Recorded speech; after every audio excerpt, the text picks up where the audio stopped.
Blitzcrank est un des champions les plus emblématiques de LoL. Une mascotte qui existe depuis quasiment 14 ans dans le jeu et aujourd'hui je voudrais vous raconter son histoire et aussi quelques faits intéressants à propos de son lore. On va commencer avec sa biographie. Blitzcrank était un robot quelconque qui faisait partie d'une série de golems d'acier qui ont été construits et programmés pour nettoyer les déchets toxiques qui avaient envahi différents quartiers de zone après une fuite chimique catastrophique. Mais les produits que Blitzcrank a dû manipuler étaient tellement puissants que, malgré son blindage, il a fini rongé par l'acide. Il a alors été mis à la décharge et il serait resté si ce n'était pour Victor, qui avait eu vent de l'accident chimique et voulait proposer son aide aux Zoniens. D'ailleurs, cet événement a eu lieu bien avant que Victor ne soit devenu le cyborg qu'on connaît aujourd'hui. Il travaillait encore à l'époque à Piltover aux côtés de Jace. Là où les autres ont vu un tas de ferraille devenu inutile, Victor a vu une opportunité. Il a récupéré la structure métallique de Blitzcrank et y a apporté plusieurs améliorations.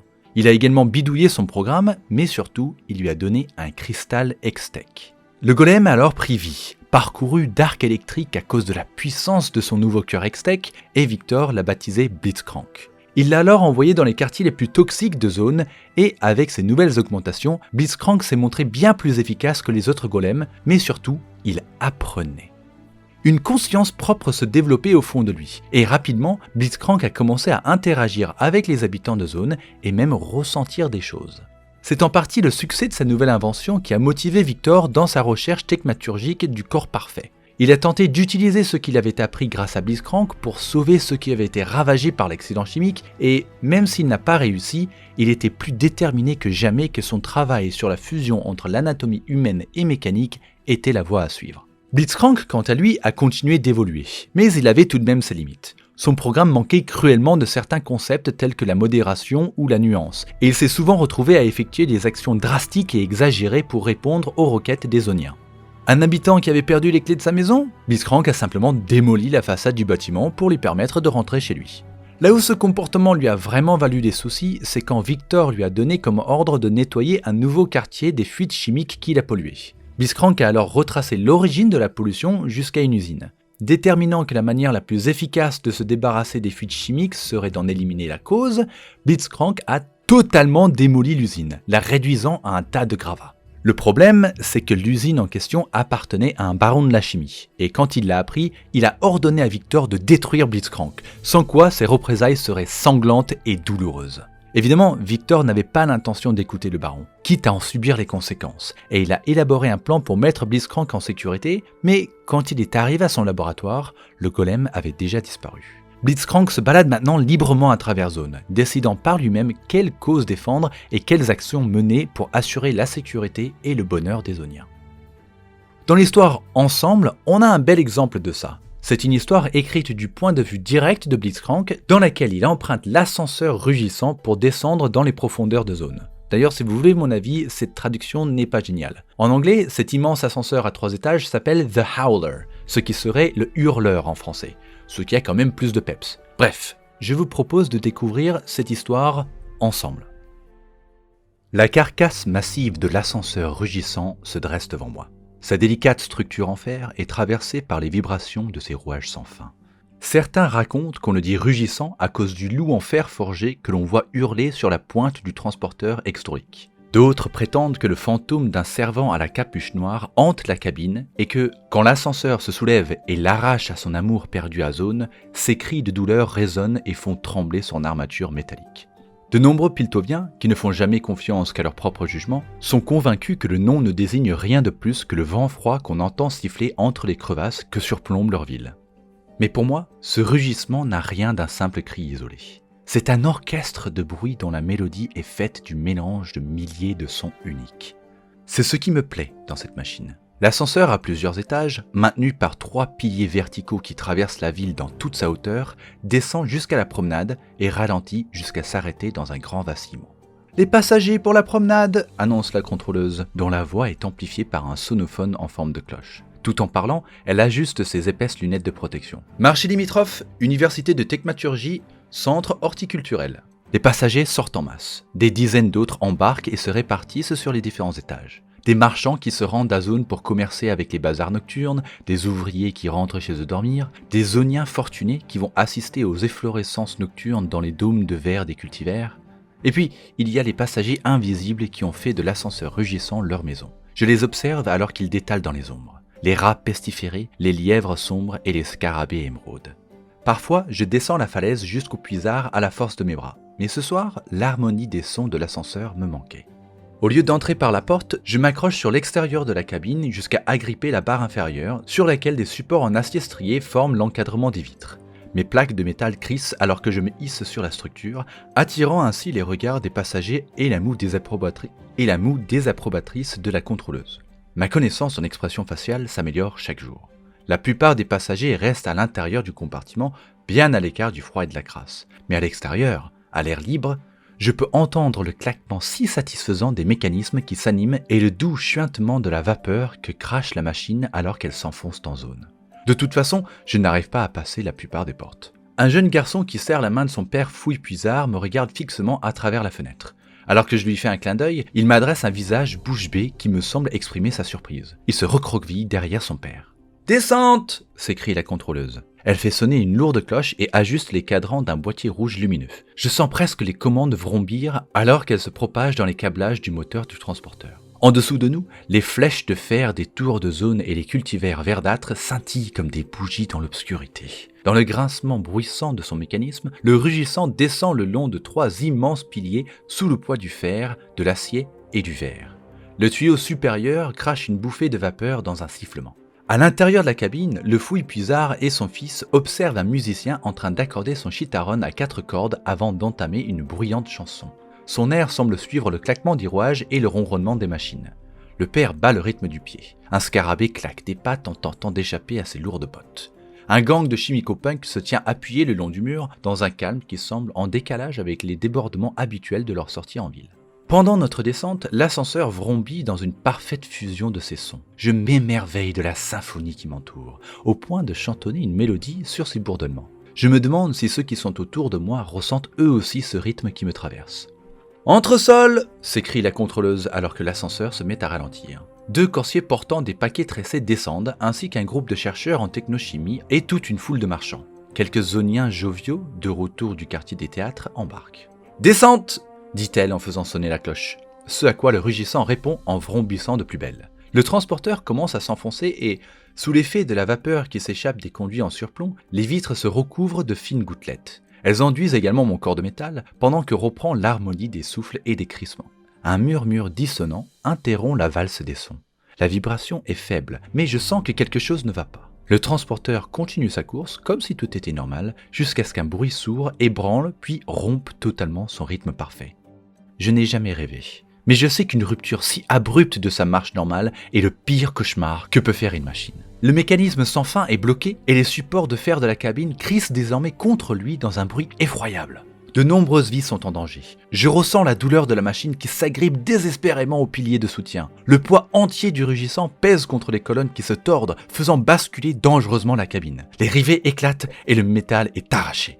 Après quelques instants d'instabilité, c'est la chute.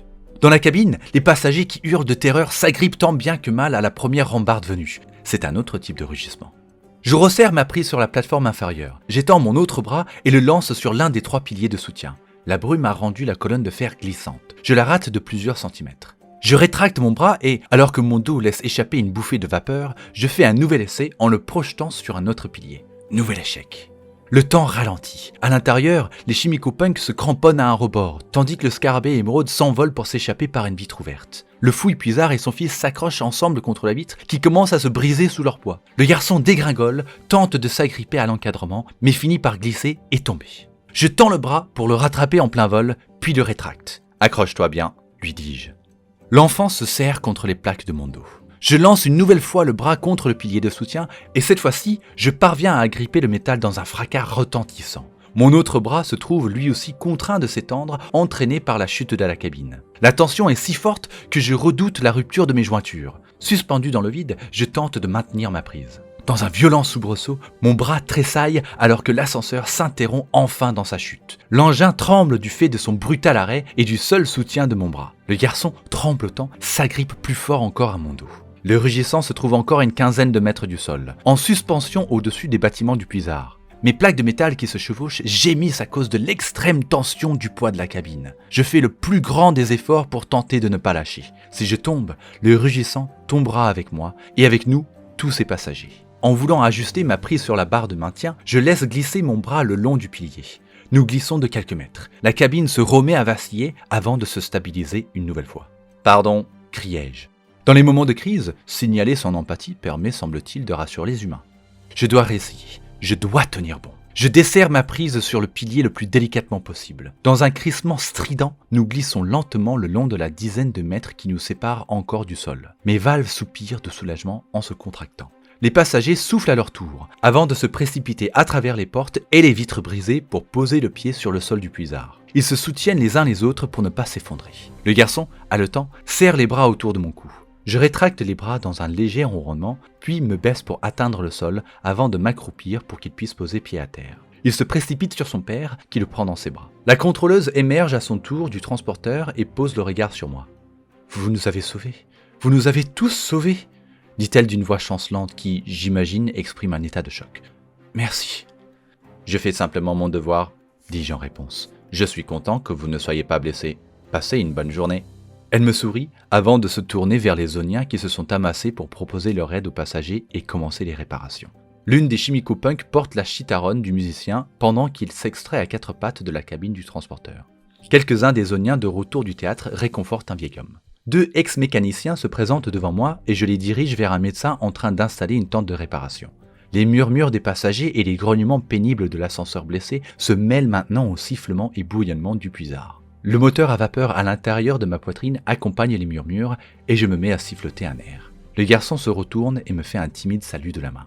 Je le salue en retour. Il court pour attraper son père, ses lourdes bottes impriment un rythme sur les pavés.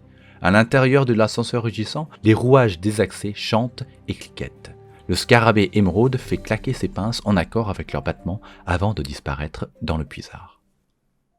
J'ai personnellement beaucoup apprécié cette histoire étant écrite avec la perspective de Blitzcrank.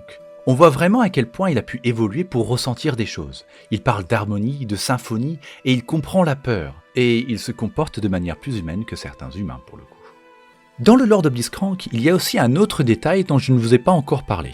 Après avoir créé Blitzcrank, quand Victor est retourné à Piltover, il a appris qu'un autre inventeur s'était approprié tout le mérite de son invention, le professeur Stanwyck P. Diddley.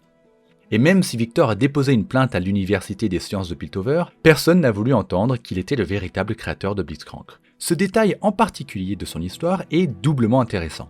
Premièrement, dans la première biographie de Blitzcrank, sortie en 2009, Victor n'existait pas encore, mais le professeur Stanwyck faisait déjà partie de son lore. Et c'est justement parce que Stanwyck a fait croire qu'il l'avait inventé que Blitzcrank a pétitionné auprès de Zone pour se voir accorder l'autonomie personnelle de son corps. Et grâce au soutien du peuple de Zone, il a eu gain de cause et il est devenu indépendant.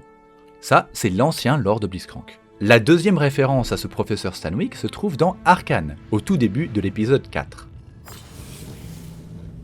Vous vous rendez compte? Notre belle cité est sur le point d'avoir 200 ans. Un bicentenaire. Je crois qu'il se prépare une magnifique fête du progrès. Stanwyck, pas Diddley. Je ne sais pas grand-chose sur lui. Tout ce qu'il a conçu a explosé, fondu ou s'est écroulé. Et pourtant, il a une statue. Stanwyck a mis son ambition personnelle de côté et s'est concentré sur quelque chose de bien plus important. Notre avenir. Il s'est rendu compte que rien de ce qu'il pourrait inventer ne serait comparable aux contributions de ses étudiants. Je n'en avais aucune idée. Et c'est là son sacrifice. Notre cher ami. Donc Stanwyck est passé d'usurpateur à héros du progrès apparemment. Quoi qu'il en soit, dans Arcane, il ne peut plus avoir de lien avec Blitzcrank puisqu'il est mort et Blitzcrank n'a pas encore été inventé, mais je trouve assez marrant le fait qu'ils aient ajouté ce personnage méconnu du lore à la série. Je vais finir cette vidéo avec une dernière petite info insolite à propos de Blitzcrank. Du temps des journaux de la justice, une suite d'articles de journal qui sortaient régulièrement du temps de l'ancien lore, quand la faille de l'invocateur était encore canon, Blitzcrank avait créé un service de rencontre. Le mythique de Runeterra si vous voulez. Et dans un extrait des journaux de justice, il explique que grâce à seulement 748 questions et un scan corporel, il est capable de vous trouver un partenaire compatible. Apparemment, la bêta-test de ce service a eu un taux de survie de 99,8%. Oui, un taux de survie, pas de réussite. Parmi les couples qui ont été créés grâce à ce service de rencontre, on peut retrouver Ash et Tryndamere, ainsi que Garen et Katarina. Et 13 ans plus tard, Garen et Katarina se rencontrent à Demacia dans le nouveau lore canon. Décidément, ils sont vraiment destinés l'un pour l'autre. Voilà tout ce qu'on sait à propos de Blitzcrank à ce jour. J'espère que cette vidéo vous a plu, auquel cas, n'hésitez pas à mettre un like, lâcher un commentaire ou partager la vidéo. Et si vous voulez en apprendre plus sur le lore, pensez à checker le reste de ma chaîne, que ce soit les speedruns de lore, les histoires complètes des champions ou l'histoire globale du monde de Runeterra. En attendant la prochaine vidéo, je vous souhaite à tous une excellente journée.